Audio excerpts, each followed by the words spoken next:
Hello and welcome to the Slasher Society. I'm here once again with Grimm. Say hi, Grimm. Hi, Graham. No, I'm joking. Hello, everybody.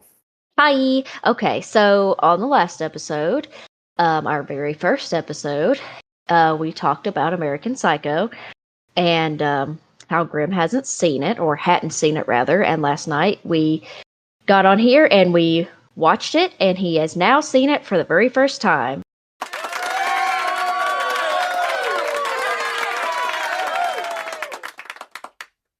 So this is going to be like a little bonus episode, I would say, where we can just kind of do a little update, and now we could talk about it from the perspective of somebody that hadn't seen it, with me blabbing on about it for an hour, and now we can get your take on it as someone who just freshly saw it for the first time.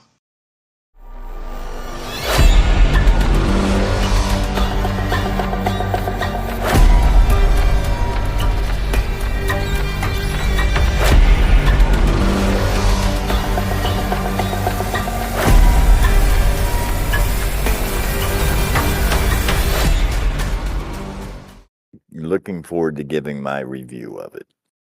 Good, because I'm very excited to talk about it. I tried to hold off last night. I mean, we didn't finish it till like 3 o'clock in the morning, so it's like we were both tired anyway. Wasn't much for discussion, and I was just like, hang on to it until tomorrow, and then we can. This is my favorite part, to just go off and talk about it. That's like the whole point of this. So I'm very excited. So I guess we'll just jump right into it. Quick correction. Yesterday, on the last episode, I guess I should say, not My bad. yesterday. We were talking about movies, and Grimm said, asked me if I had seen 24-hour photo. Well, apparently it's called 1 hour photo. Yeah, my bad. But it's okay, because I didn't know either. So the movie's called 1 hour photo with Robin Williams. Still haven't seen it yet, but we have it on the list now. But anyway, I'm old. I forget things. it's okay. I'm not old, and I still forget things. My brain is soup. Oop, for the soul. All right. All So right. you want to break down? You want me to break down my initial thoughts of it? Yeah, so I just want to jump into it, and I just want you to just go ahead and just start talking about it. What did you think of it? And we're just gonna go from there. All right. I'm so excited. Yeah, me too. Watching it through and through after we got it to work properly. After several hours of trying to get it to work.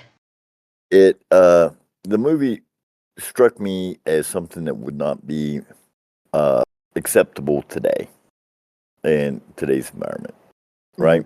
There was a lot of themes that wouldn't be touched on today, but it was an enjoyable movie because it's listed as a dark slasher comedy, but it's more of a deep thought type movie, right? Where you have to get inside his mind, and he's explaining to you, hey, there's nothing behind my eyes. This is just a facade for Right. something. And he's, like we discussed yesterday, he's very petty, very arrogant, a lot of hubris. And he doesn't see people as people, not really. Mhm. The hook, the thing that I keep coming back to in my mind and reviewing is, was any of it real? Mhm. It gives you just as much a reason to doubt that any of it happened as it does that it did happen. For example, when he called and confessed and confronts the lawyer in the bar, he was like, no, that's not possible. I'd had lunch with him twice, or dinner with him twice in 10 days ago. Well, and that makes me, because it had been a minute since I had seen it, so it was refreshing to rewatch it again and kind of remember it all. But what you're talking about, it still makes you think, because and I made a note here. I made a couple notes about some stuff that I had kind of glazed over or had forgotten about. But in the movie, they pretty much don't, especially Patrick, but kind of everybody in a way. They don't ever really call each other by their right name. Like, people say hi to Patrick as he passes by, and it's literally like always a different name, because I guess it's just a point to they're shallow, they don't really give a shit about anybody else, and they just don't care enough to know who's who really, and they all kind of are the same as well. They are. They're very like generic suits, Exactly. in designer suits. Uh, Exactly. and that theme where the names are wrong, even when he's talking to the lawyer after the confession, on his answering machine, Mhm. he's insulting the very man that he's talking to, thinking, "Oh no, what was it, Bateman? Uh, Mhm. he's a tool. He's a coward." And you're like, "Wait a second, who is he? Who does he think the guy he's talking to is?" Mhm. Right? And why does no one seem to know him, Patrick? Even Yeah, Patrick doesn't know Patrick, apparently. maybe that's, the commentary on it, but it also makes you think, like, it makes you kind of question everything, because when the lawyer says, well, that's not possible because I had dinner with Paul Allen in London 10 days ago, was like, well, A, did he actually, or is he just mistaking him for someone else, because they do that a lot. Right. That's the whole deep thing is like nobody really knows anyone. They're in an office building. They're just concentrating on their externals and materials and Hmm. the fancy. The business cards are an example of that. I love the Um, business it's a cards. it's a business card, but I mean, just is the simple things of the font choice or the gold foiling or the paper texture Hmm. seems to be a huge deal, as you saw when he went up and followed the gentleman into the bathroom. Um, Exactly. But my second point, just real quick, mhm. because it's also like when Patrick kills Paul Allen, and he leaves the answering machine voicemail saying, "Hey, I'm going to London, blah blah blah," and then the lawyer at the end turns around and say, "Well, I had dinner with him in London." Right.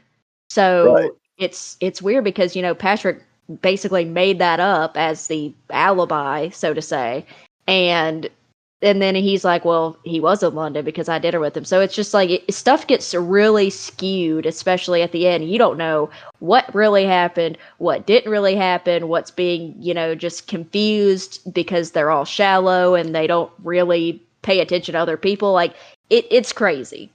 Well, it is. It's a like he goes and visits the apartment, the meat factory, basically, and it's all cleaned up. And there's the interaction with him and the realtor is bizarre. Like, okay, they made it look like there could have been something that happened that she didn't want to discuss or disclose, Right. but it happened really fast. I mean, you're in the analytical mind. It's like there's no way they would have cleaned up. That would be no way that it wouldn't be in New York City front page news. Everybody talking about. There's no way.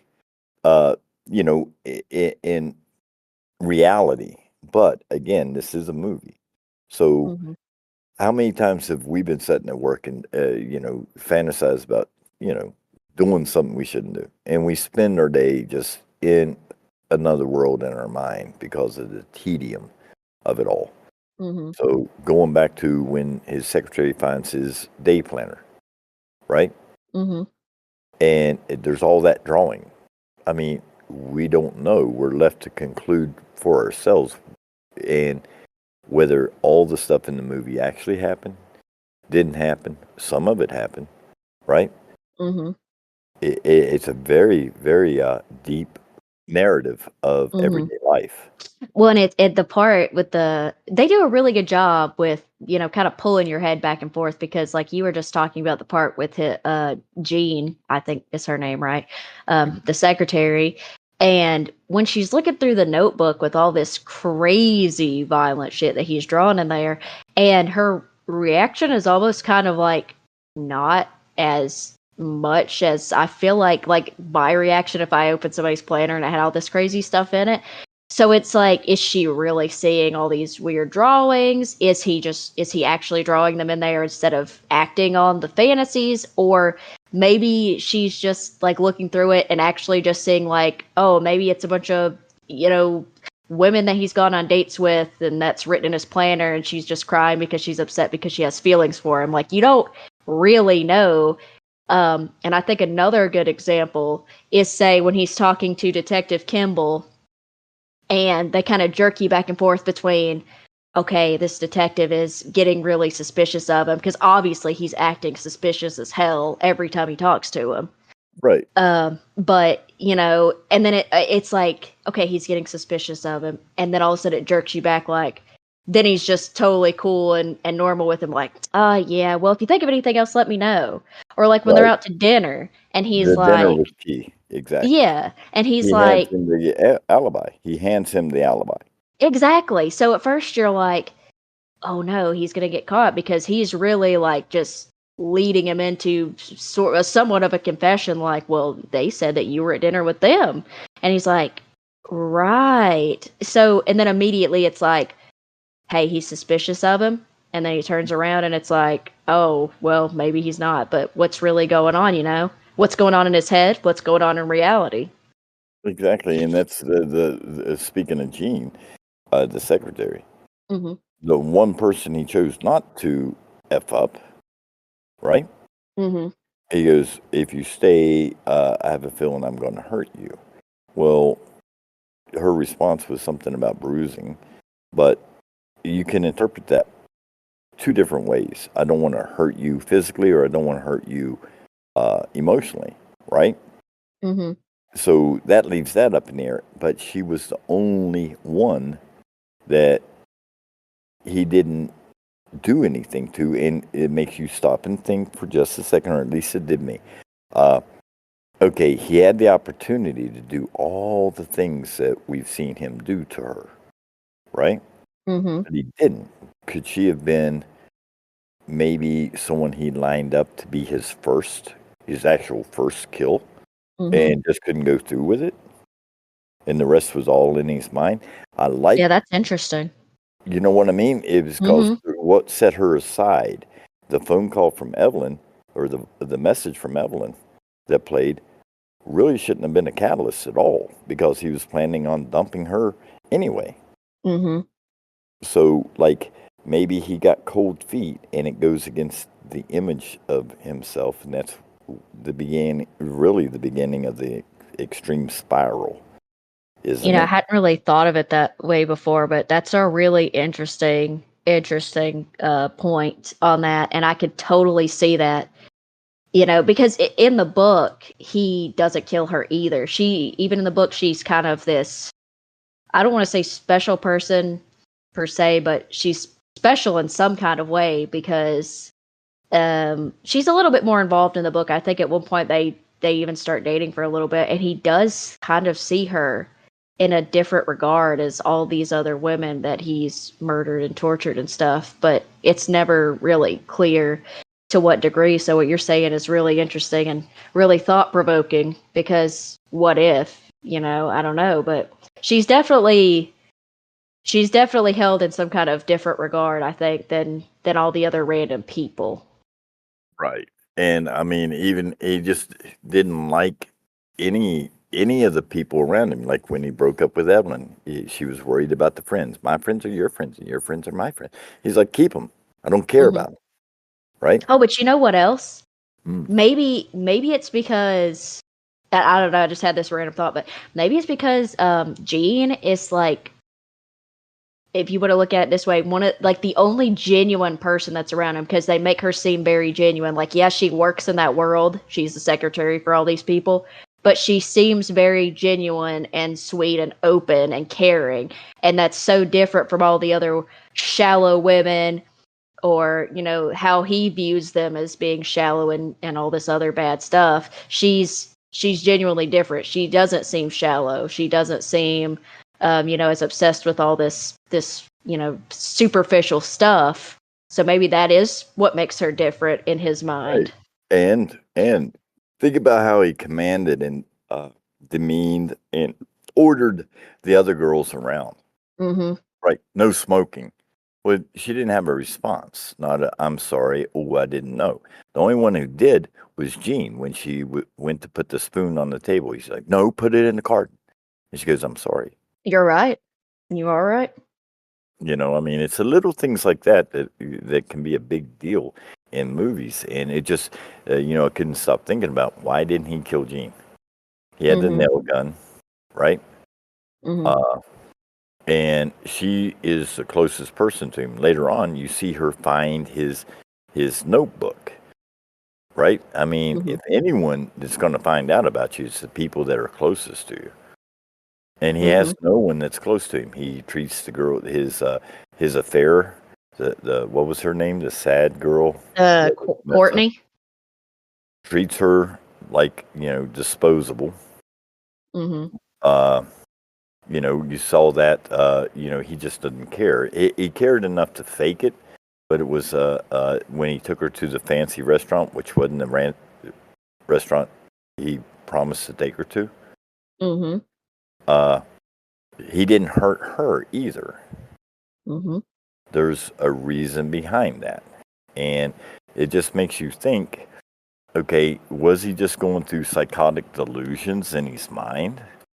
Uh, and the stressors got to him to where he made that confession phone call. And then the very last line, he's like, what good was the confession, basically? Mhm. But It you changes see what nothing. I mean when I said, you see But what I mean when I said that the book, I mean, sorry, the movie ends like the way it ends, like that part that it ends on in the movie is, about halfway, maybe a little further in the book. So it doesn't actually end there. But is that not a perfect line to be like, this confession has meant nothing? right. And it's like, okay, if it meant nothing to anybody else, that leaves you at the point where, like you said, the book goes further. But in the movie, it's like it come to your own conclusion. Does he continue? Does he get caught? Did it even happen? Uh, Hmm. do you even care? Because Yeah, he's such a trash human being, right. right? You're Hmm. more empathetic towards the street hooker than you are ever to him Oh yeah, for at sure. any What about the part where he's at the ATM and he's like, "Oh hey kitty," and then the fucking ATM she's like, "Feed me a point. stray cat," and he kind of just gives this look like, "All right, I guess." Exactly. The gigantic, I mean, it's a little clues, the notebook or the day planner with all the violent drawings.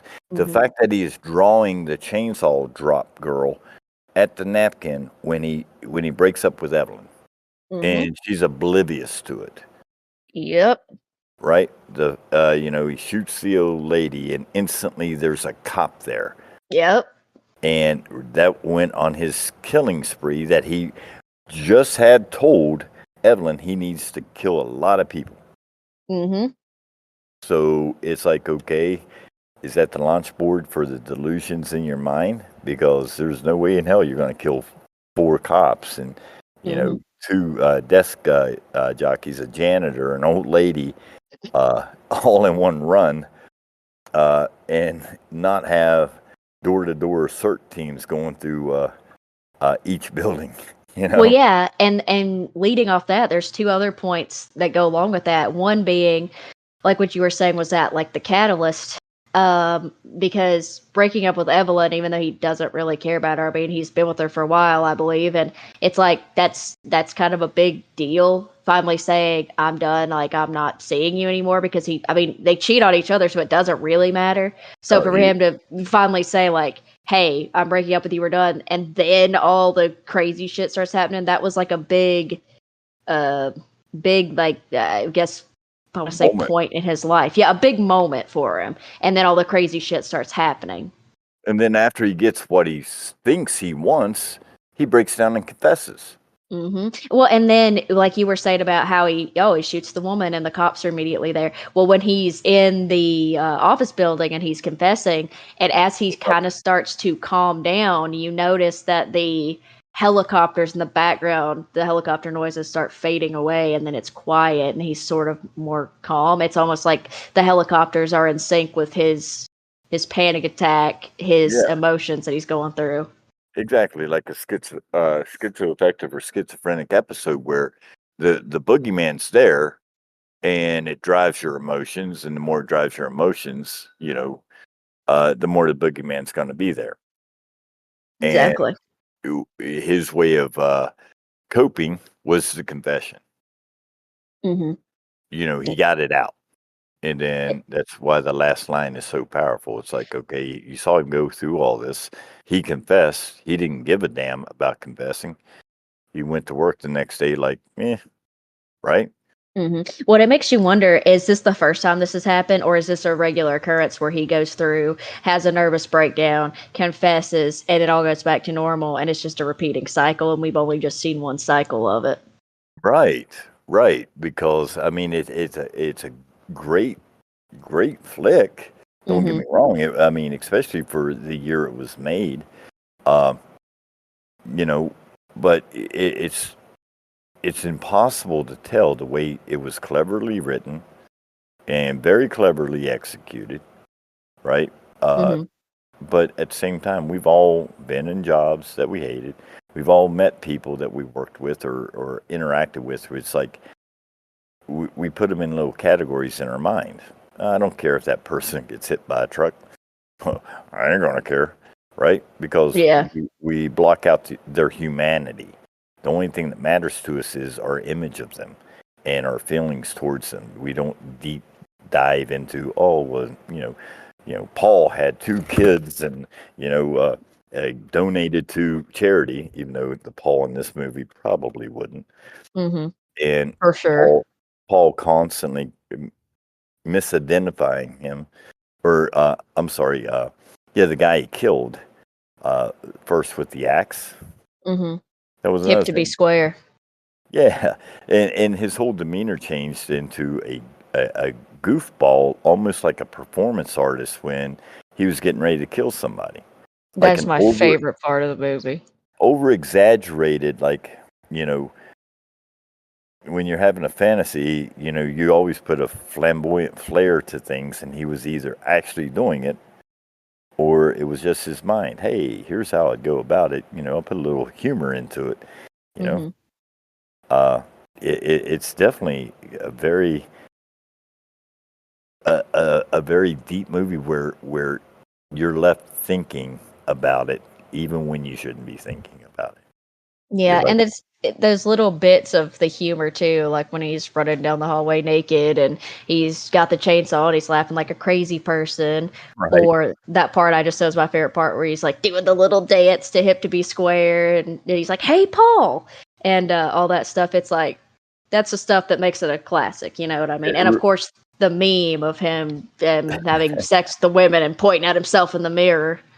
right, right. The whole sexual fantasy of being with uh, uh, you know women, and you're the main character in it. You know what I Like he mean? wants to be with himself, really. Very possible. I mean, I in mean, the hallway. You're right on the hallway. I mean, first she runs through beating on doors, screaming, and then he comes through with a chainsaw, and it's like, cops weren't called, nothing happened. nobody noticed. Nobody. Right. So I lean more towards it's the way that he is coping with being having everything and being miserable, and the girl, the sad girl that dates the redheaded guy who's got the crush on him, uh, Mhm, is in the same predicament. Money didn't change anything. She's miserable, so miserable she has to have an escape, and she escapes through booze and drugs. mhm, Maybe his escape was because he was a fitness freak, right? mhm, But at the same time, he does cocaine. You know what I mean? mhm. So, what was his escape? Yeah, exactly. I mean, I really like how they blur the line because, I It mean, really, I tend to agree with you that I think a lot of it is probably in his head, and it's all a big metaphor for being a coping mechanism. hmm But at the same time, it's also like a slasher movie in a way. So it's like I just like how the lines blurred, and it's fun to talk about it, but I also like that we don't actually know because some of it could be real, none of it could be real. I like that we don't know, and I do too. that's what makes it so good, I think. It really is, and it's no matter what, it was an entertaining movie, very much Yeah. so. And I will Uh, ask you in a moment mhm. if you recommend it, but I want to point out a couple more things, or at least one, because this is something that I didn't really, I guess, pay attention to or pick up on. Well, yeah, there is a couple things. The first one being the only other person or I guess important sort of aspect person that he doesn't kill is Lewis, the one that comes onto him in the bathroom. And he does that a few times in the book. He kind of gets more and more animated about it. Lewis, the redheaded guy.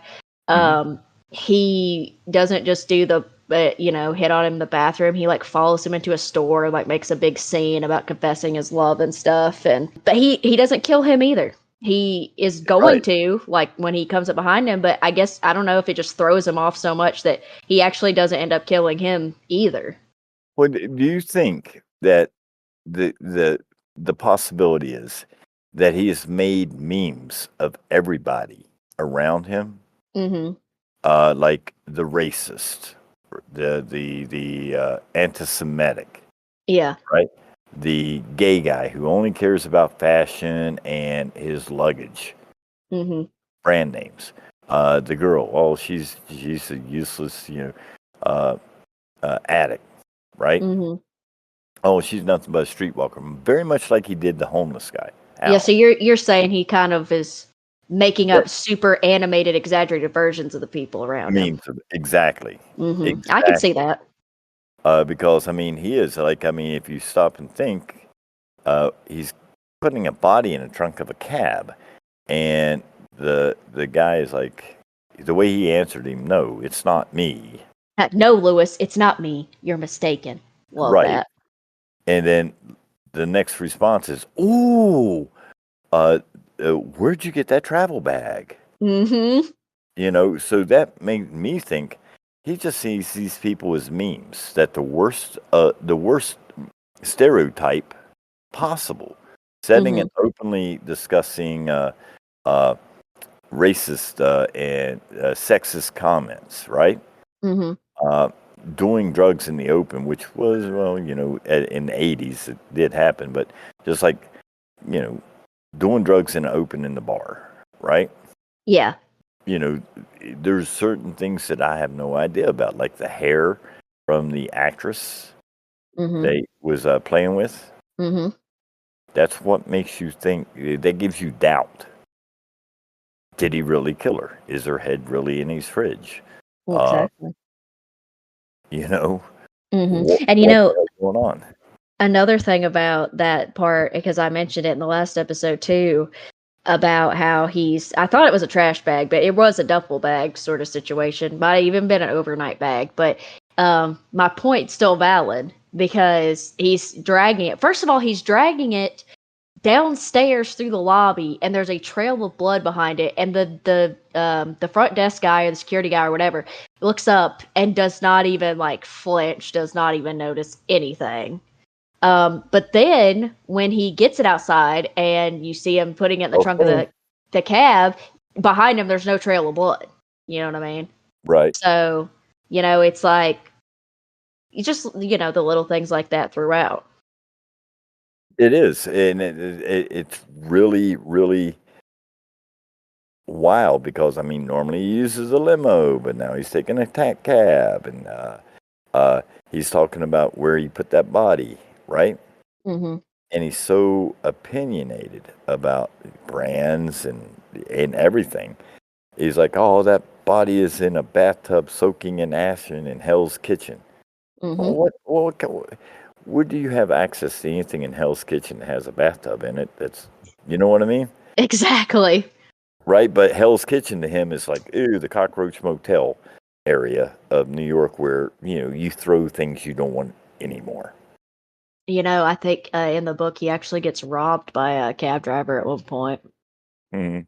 Because he like shoots a cab driver, and then he gets in this guy's cab, and the guy takes him to like an abandoned place and like robs him because he's like, yeah, you're the guy that shot so and so, the other cab driver. Oh, see? And see, that's why the advantage, or maybe even disadvantage, is from the perspective is you've read the book and seen the movie, so you know more that should be in the movie. Whereas I'm just watched the movie, I'm like clueless about certain things, right? Mm-hmm. But yeah, that's a great point. And the last point I wanted to make about it, or unless we get into something else, the point I wanted to make is because how I had talked about the book ending different than the movie. I did pick up on this time around. Like I said, I didn't really notice it or pick up on it before. I guess I wasn't really looking for it before I read the book. But the book basically ends with them leaving a restaurant. Like, basically it's just done a full circle and they're just back to doing what they're doing. Kind of like in the movie, how, he goes there, he's with his friends, and he kind of laughs because he realizes, like, he got away with it, quote unquote, got away with it, whatever, and that he's literally just back and they're discussing where they're going for dinner. It's all the same again. Mm. In the end of the book, the last line is something like, there's a door with a sign over it that says, "This is not an exit," and that's like the last thing. And in the background of the movie, where he's sitting with his Mm. friends, there's a sign behind him on a door that says, "This is not an exit." So it's just a nice little homage there to end the movie, how the book ended. That's brilliant. Mhm. The last thing I want to talk about is the importance of reservations.